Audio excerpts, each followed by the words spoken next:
High everyone, welcome to Educadio school. Educadio স্কুলে তোমাদের স্বাগত। আজকে আমরা বৈদিক শাস্ত্র ও উপনিষদ, ঋগ্বেদ, ব্রাহ্মণ, সামবেদ, যজুর্বেদ ও উপনিষদ সংক্রান্ত গুরুত্বপূর্ণ কিছু প্রশ্ন উত্তর আমরা পড়ে নেব। আজকের ক্লাসটি খুবই গুরুত্বপূর্ণ এবং ক্লাসটি দেখতেও তোমাদের খুব ভালো লাগবে। তো আজকের ক্লাসটি আর দেরি না করে আমি তাড়াতাড়ি শুরু করে দিই। তার আগে আমি বলবো একটি লাইক অবশ্যই করে দাও। তো আজকের ক্লাসটি একটু অন্যরকম, তো আমি আশা করব ক্লাসটি ভালো লাগবে তোমাদের। ঋগ্বেদের অন্তর্গত ব্রাহ্মণ। আজকের প্রথম প্রশ্ন, কোন ব্রাহ্মণটি ঋগ্বেদের অন্তর্গত? সঠিক উত্তর হয়ে যাবে ঐতরেয় ব্রাহ্মণ। পরবর্তী 2 নাম্বার, গোপদ ব্রাহ্মণ ও অথর্ববেদ। গোপদ ব্রাহ্মণ কোন বেদের অন্তর্গত? সঠিক উত্তর হয়ে যাবে গোপদ ব্রাহ্মণ অথর্ববেদের একমাত্র ব্রাহ্মণ গ্রন্থ।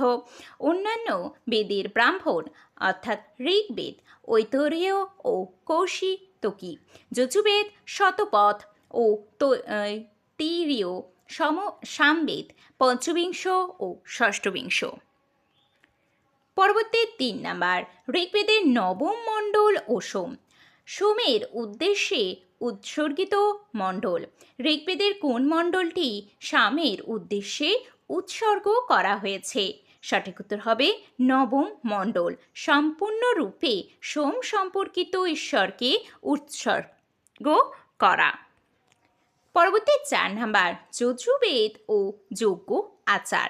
আচার ও নীতি সম্পর্কিত যজ্ঞ কোথায় উল্লেখ আছে? সঠিক উত্তর হয়ে যাবে যজুর্বেদে। পরবর্তী 5 নাম্বার, সামবেদ ও ঋগ্বেদের সম্পর্ক। নিচের কোনটি ঋগ্বেদের উপর নির্ভর করে সংকলিত হয়েছে? সঠিক উত্তরটি এখানে হয়ে যাবে সামবেদ। সামবেদের অধিকাংশ ঋগ্বেদ থেকে গৃহীত, মূলত গান ও সঙ্গীতের রূপে সাজানো। অন্যান্য বেদ, যজুর্বেদ যজ্ঞ মন্ত্র স্বাধীন, অথর্ববেদ ভিন্ন বিষয়বস্তু ও উৎস। পরবর্তী 6 নাম্বার, ভারতের প্রথম লোহার ব্যবহার। ভারতে কোথায় প্রথম লোহার ব্যবহারের নিদর্শন পাওয়া গেছে? না আত্রঞ্চি খেয়া, উত্তরপ্রদেশে অবস্থিত। এখানে প্রাচীনতম লৌহ নিদর্শন আবিষ্কৃত। অন্যান্য স্থান তক্ষশিলা, কৈশাম্বী, হস্তিনাপুর। পরবর্তীকালে লোহার ব্যবহার দেখা গেছে। পরবর্তী 7 নাম্বার, নচিকেতা ও যমের কথোপকথন। নচিকেতা ও যমের বিখ্যাত কথোপকথন কোন উপনিষদে আছে? সঠিক উত্তরটি এখানে হবে কঠোপনিষদ। পরবর্তী 8 নাম্বার, রাজা অশ্বপতি ও কেকয়। উপনিষদের সময়ের রাজা অশ্বপতি কোন স্থানের শাসক ছিলেন? সঠিক উত্তর হবে কেকয়। অশ্বপতি কেকয় দেশের রাজা ছিলেন। পরবর্তী 9 নাম্বার, পূর্ববর্তী বৈদিক সাহিত্যে সর্বাধিক ব্যাখ্যায়িত নদী।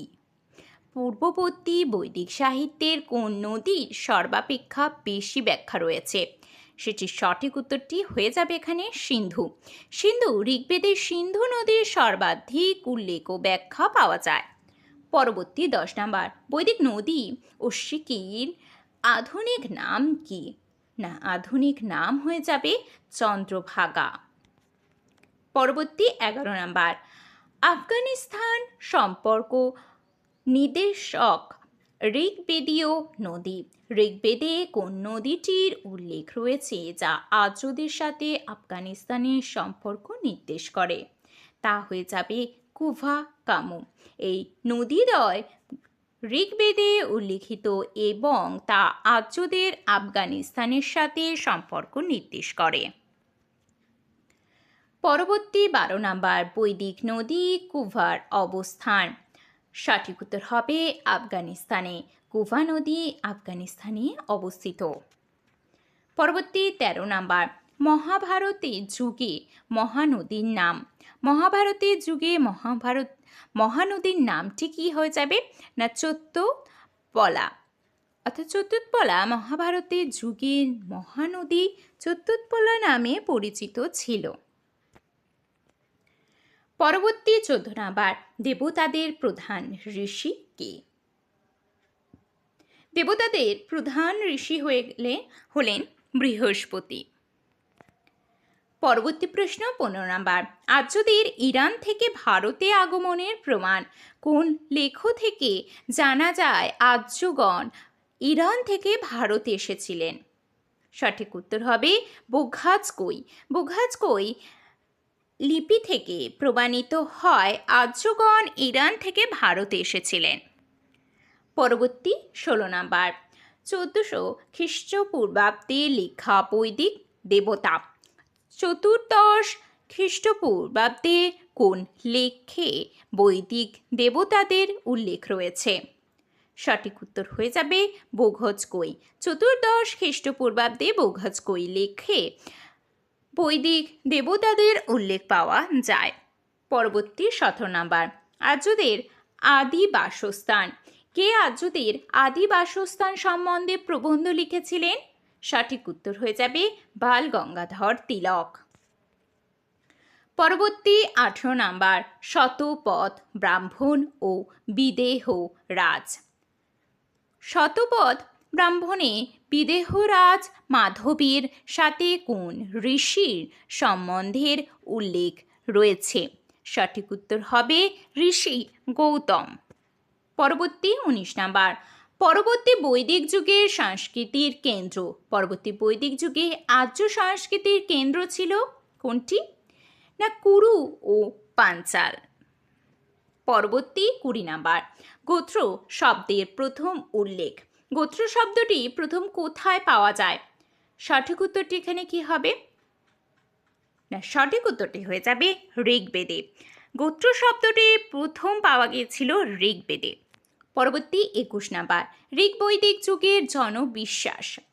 ঋগ বৈদিক যুগে জনগণ বিশ্বাস করতেন, কি বিশ্বাস করতেন? মূর্তি পূজাতে, না এক দেবতার পূজাতে, নাকি দেবী পূজাতে, নাকি আচার সম্বল নিয়ম কানুন?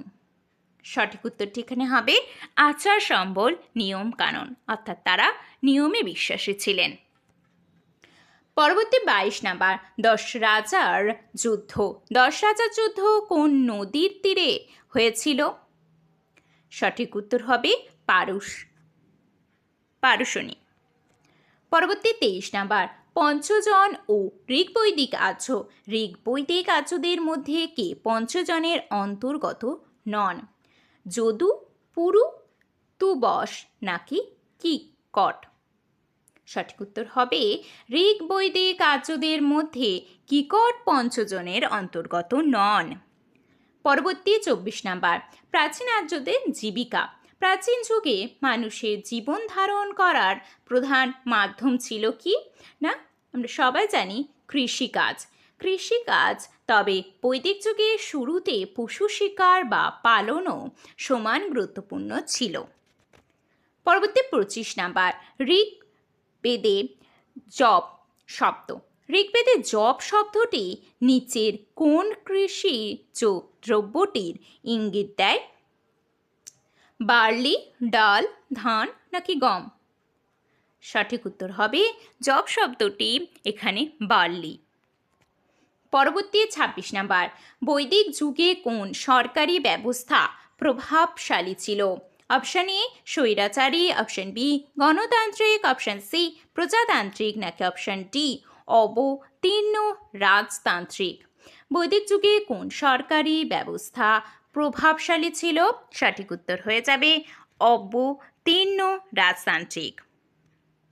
এটি ছিল বংশানুক্রমিক রাজতন্ত্র প্রচলিত ছিল। পরবর্তী 27 নম্বর। বৈদিক যুগে সভা ছিল। অপশন এ গ্রামের ব্যবসায়ীদের সংস্থা, অপশন বি রাজ দরবার, অপশন সি মন্ত্রী পরিষদ, নাকি অপশন ডি জনগণের জাতীয় সভা? বৈদিক যুগে সভা ছিল মন্ত্রী পরিষদ। এটি মূলত প্রবীণ ও অভিজাতদের পরিষদ ছিল। পরবর্তী ঋগ্বৈদিক উপজাতি পরিষদ যা বিচার ব্যবস্থার সাথে যুক্ত ছিল। অপশন এ সভা, অপশন বি সমিতি, অপশন সি বিদত, নাকি অপশন ডি সবকটি? ঋগ্বৈদিক উপজাতি পরিষদ যা বিচার ব্যবস্থার সাথে যুক্ত ছিল তা হয়ে যাবে সভা। পরবর্তী প্রশ্ন 29, কোন বেদে সভা ও সমিতিকে প্রজাপতির দুই কন্যা বলা হয়েছে? Option A Rigveda, option B Samaveda, option C Yajurveda, নাকি অপশন ডি অথর্ববেদ? কোন বেদে সভা ও সমিতিকে প্রজাপতির দুই কন্যা বলা হয়েছে? সঠিক উত্তরটি এখানে হবে অথর্ববেদ। তো আজকের ক্লাসটি একটু অন্যরকম, একটু স্ট্রাকচারটা পাল্টেছি। তো সেই ক্লাসটা করে তোমাদের কেমন লাগলো অবশ্যই আমাকে কমেন্টে জানাবে। আর যদি তোমাদের অন্য কোনো সমস্যা থাকে সেটা আমাকে অবশ্যই কমেন্টে জানাবে। আর ক্লাসটা ভালো লাগলে অবশ্যই একটি লাইক করবে এবং চ্যানেলটি সাবস্ক্রাইব করে নেবে এবং বন্ধুদের মধ্যে শেয়ার করতে ভুলো না। আর আজকের ক্লাসটা করে তোমরা কেমন লাগলো এটাও কিন্তু কমেন্টে অবশ্যই জানাবে।